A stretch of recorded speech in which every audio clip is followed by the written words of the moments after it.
ஒவ்வொரு கார்டுகளும் மாற்றப்பட்டு இனி பிசிக்கலா எந்த கார்டும் பயன்பாட்டில் இல்லாதபடி மனிதனுடைய உடம்புல வலது கையிலாவது நெற்றியிலாவது ஒரு சிப்பை பொருத்தி அந்த சிப்பின் மூலமா தான் எல்லா டிரான்சாக்ஷனும், அதாவது பேங்க் டிரான்சாக்ஷன், நீங்க எந்த பொருட்களை வாங்க வேண்டும் என்று சொன்னாலும், விற்க வேண்டும் என்று சொன்னாலும், ரேஷன் கடையில போய் நீங்கள் ரேஷன் வாங்க வேண்டும் என்று சொன்னாலும், அல்லது மார்ஜின் ஃப்ரீ மார்க்கெட்லயோ அல்லது எந்த கடையில போய் எந்த பொருள் வாங்க வேண்டும் என்று சொன்னாலும், அரசு உள்ள எந்த சலுகைகளை பெற வேண்டும் என்று சொன்னாலும், நீங்கள் எந்த ஆதார் கார்டு ஆதார் கார்டுகளையோ மற்ற எந்த கார்டு பேன் கார்டுகளையோ எதையுமே நீங்கள் எடுத்து செல்ல வேண்டிய அவசியம் இல்லை. ஓட்டர் ஐடி போன்ற ஆவணங்கள் ஒன்றும் நீங்கள் எடுத்து செல்ல வேண்டிய அவசியம் இல்லை. இன்றைக்கு இருக்கிற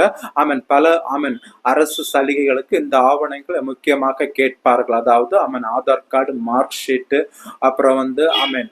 இனமாக